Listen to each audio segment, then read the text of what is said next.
आदर्श विद्या मंदिर द्वारा संचालित ऑनलाइन क्लासेज में सभी भैया बहनों का पुनः स्वागत है। कक्षा 7 विषय अंग्रेजी, जो हमारा फर्स्ट लेसन चल रहा था 3 क्वेश्चन, ये हमने आधे से ज्यादा पढ़ लिया है। 2 पैराग्राफ शेष हैं और शेष पैराग्राफ के संचार चार्ट पर लिख दिए गए हैं। इन्हें आप अपनी नोटबुक में नोट कर लें। आगे जो शेष हमारे पैराग्राफ 2 रह गए हैं वो पढ़ने हैं। पेज नंबर 12 पर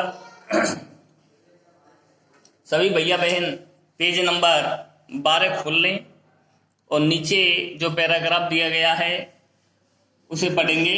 कल तक के हमने जो पैसेज पढ़ा था कि राजा अपने शत्रु के साथ मित्रता हो जाती है, सुलह हो जाती है और राजा उसे अपने नौकरों और चिकित्सक के द्वारा उनकी चिकित्सा देखभाल करने का वादा करता है और उसे उसकी संपत्ति भी लौटाने का वादा करता है। इससे आगे पैराग्राफ हम देख रहे हैं। Living the wounded man, the king went out of the hut and looked around for hermit. घायल व्यक्ति को छोड़कर राजा झोपड़ी से बाहर आया और उसने चारों ओर साधु को देखा। Before going away he wished once more to get answer to his question. उसके लौट जाने से पहले राजा की इच्छा थी कि वह साधु से अपने प्रश्नों के उत्तर जाने।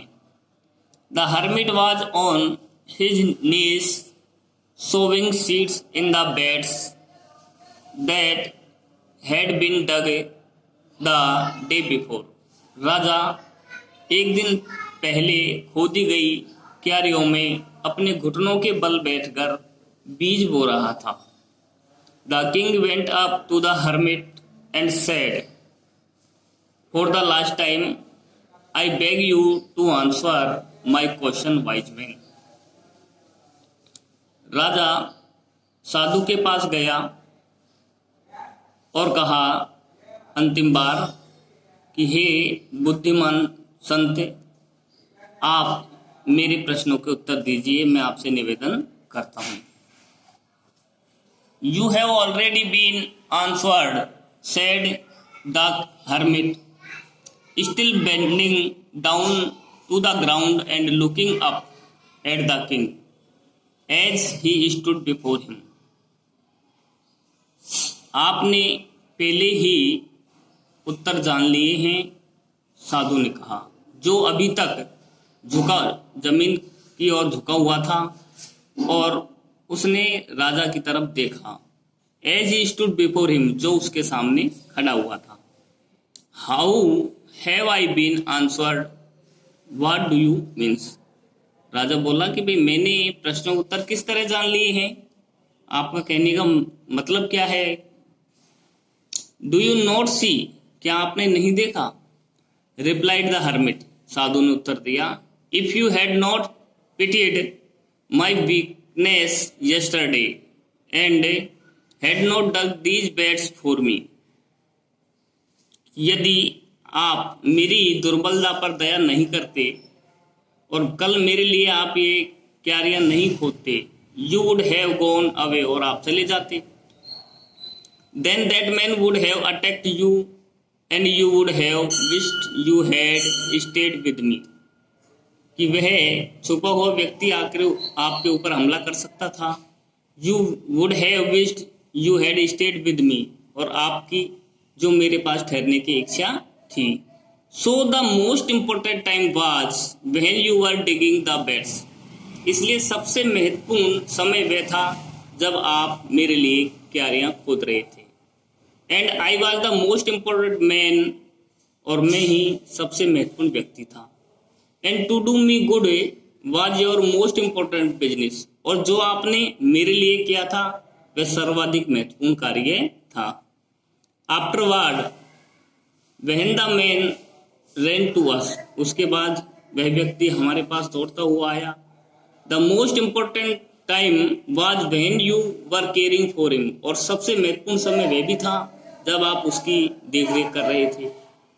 Because if you had not dressed his wounds, he would have died without having made peace with you.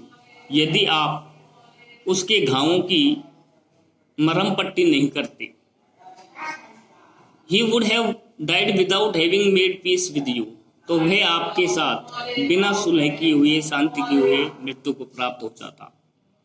So he was the most important man, इसलिए वह सर्वाधिक महत्वपूर्ण व्यक्ति था।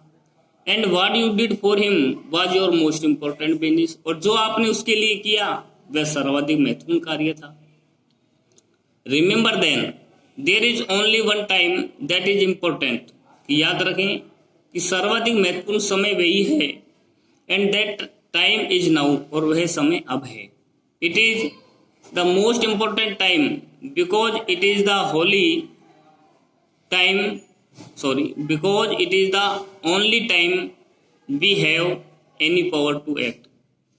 तो सबसे महत्वपूर्ण समय वही है क्योंकि जिस समय हमारे पास शक्ति है या पावर है, किसी कार्य को शक्ति, हमारे पास कार्य को करने की शक्ति है और हम उस समय ही उस काम को करें, तो वही सबसे महत्वपूर्ण कार्य का समय है कार्य करने का। The most necessary person is the person you are, और सबसे महत्वपूर्ण जो आवश्यक व्यक्ति है वो है आप। Are you with and particular moment, जो कि आप विशेष क्षण पर विशेष कार्य कर रहे हैं। For no one knows what will happen in the future, इस बात को कोई नहीं जानता कि भविष्य में क्या घटित होने वाला है। And whether we will meet anyone else, कि हम किसी से मिलेंगे भी। The most important business is to do that person good, तो सर्वाधिक महत्वपूर्ण कार्य वही है जो किसी व्यक्ति के द्वारा एक निश्चित समय पर किया जाए। Because we were sent into the world for that purpose alone, क्योंकि ईश्वर ने हमें इस संसार में एक विशेष उद्देश्य को लेकर अकेला ही भेजा है। यह लेसन यहीं समाप्त होता है।